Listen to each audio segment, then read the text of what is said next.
بسم اللہ الرحمن الرحیم۔ ابتدا ہے رب جلیل کے ببرکت نام سے جو دلوں کے بھید خوب جانتا ہے۔ میں ہوں عاطف عارف اور آپ دیکھ رہے ہیں فیس بک اور یوٹیوب۔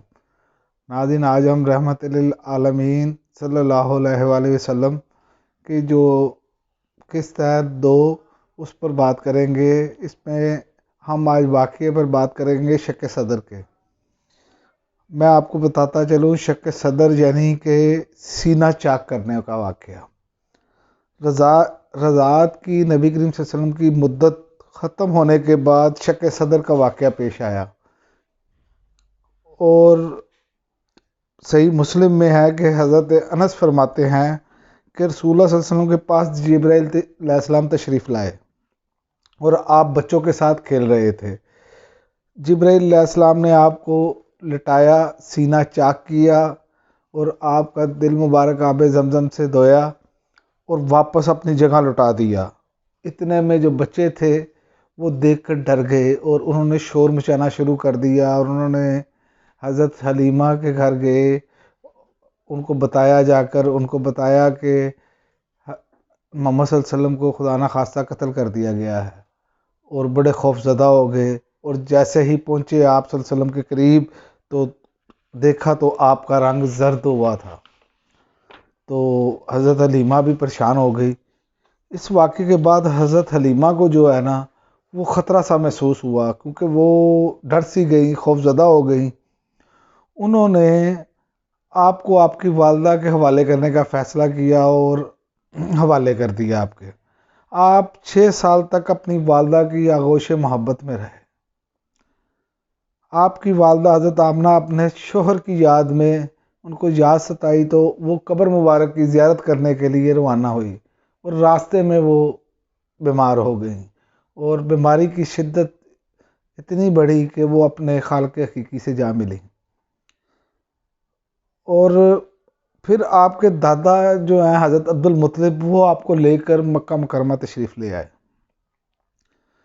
ان کا اپنے پوتے کے ساتھ جو محبت تھی وہ اتنی والہانہ تھی کہ اس کی مثال نہیں ملتی، تاریخ میں اس کی مثال نہیں ہے کہ حضرت عبد المطلب جو ہیں وہ اس طرح محبت کرتے تھے آپ صلی اللہ علیہ وسلم سے کہ اپنی جو اولاد ہے وہ بھی ایک طرف تھی، لیکن آپ سے بے انتہا محبت کرتے تھے۔ اور ظاہر ہے آپ کے سر پر نہ والدہ کا سایہ رہا نہ والد کا سایہ تھا، اس کی وجہ سے اور بھی زیادہ جسے کہتے ہیں آپ کے شدت کے ساتھ آپ نے محبت کی اپنے پوتے کے ساتھ۔ اور اتنی محبت تھی کہ جب آپ خانہ کعبہ تشریف لاتے تھے تو حضرت عبد المطلب کے لیے ایک فرش خانہ کعبہ کے ساتھ جو ہے نا وہ لگایا جاتا تھا، اور آپ جو حضرت عبد المطلب ہیں وہ فرش پر بیٹھتے تھے، اور باقی سارے جو ان کے بیٹے تھے وہ سائیڈوں پر آگے بیٹھتے تھے، فرش کے قریب نہیں بیٹھتے تھے۔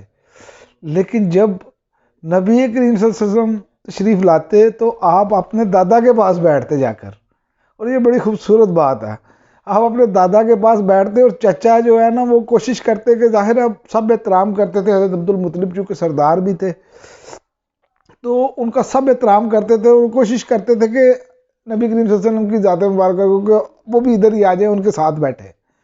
لیکن حضرت عبد المطلب کو یہ گوارا نہیں گزرتا تھا۔ آپ نے اپنے بیٹوں کو فرمایا کہ میرے اس بیٹے کو چھوڑ دو۔ جب ان کے سامنے ان کو اٹھانے کی کوشش کی تو انہوں نے کہا میرے اس بیٹے کو چھوڑ دو، اس کی شان ہی نرالی ہے، یہ میرے ساتھ بیٹھے گا۔ اور آپ کے دادا بہت خوش ہوتے تھے، اتنا خوش ہوتے تھے کہ اس کا اندازہ نہیں آپ لگا سکتے کہ اتنی محبت، اتنی شفقت۔ لیکن آپ کی عمر 8 سال 2 مہینے 10 دن ہوئی تو دادا کا انتقال ہو گیا، اور دادا کا انتقال ہوا تو ظاہر ہے غم کے پہاڑ ٹوٹ پڑے۔ پہلے نبی کریم صلی اللہ علیہ وسلم کی پیدائش سے پہلے آپ کے والد صاحب اس دنیا میں نہیں رہے، پھر اس کے بعد والدہ اس دنیا سے چلی گئی، پھر اس کے بعد آپ دیکھیں کہ سب سے زیادہ محبت کرنے والے دادا وہ بھی اس دنیا سے رخصت ہو گئے، تو کیا گزری ہوگی۔ آپ اس چیز سے اندازہ لگائیں کہ نبی کریم صلی اللہ علیہ وسلم کی ذات مبارکہ اس کائنات کی سب سے اعلیٰ ہستی، اور دیکھیں کہ کیسے غموں کے پہاڑ بھی ہیں ساتھ، اور زندگی کیسے گزاری آپ نے۔ اصل مقصد نوجوانوں کو بتانے کا اس پہ میں نے اس لیے سوچا کہ سیرت پہ بات کی جائے کہ آپ صلی اللہ علیہ وسلم کی زندگی میں دیکھیں کتنے مشکل ملحظات آئے، لیکن آپ ان سے کیسے گزرے، اور آپ کی جو کردار ہے وہ دنیا کے لیے ہمیشہ بچپن سے لے کے اب تک مثال ہی ہے، نمونہ ہی ہیں۔ آپ کے علاوہ کوئی نمونہ نہیں ہے اس لیول پہ، کیونکہ اللہ تعالیٰ بھی قرآن میں فرما چکا ہے لَقَدْ كَانَ لَكُمْ فِي رَسُولِ اللَّهِ أُسْوَةٌ حَسَنَةٌ۔ دادا کا انتقال ہو گیا، اور دادا نے انتقال سے پہلے وصیت کی اپنے بیٹے حضرت ابو طالب کو۔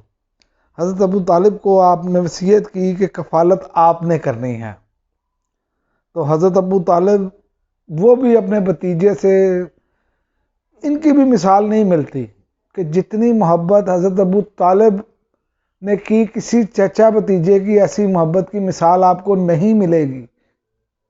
یہ ایسی محبت تھی، اور انہوں نے اپنے حقیقی چچا ہونے کا ایسے حق ادا کیا کہ انہوں نے بھی اپنی اولاد سے آگے ہی سمجھا نبی کریم صلی اللہ علیہ وسلم کی ذات مبارکہ کو، ہر معاملات میں ترجیح دی نبی کریم صلی اللہ علیہ وسلم کو۔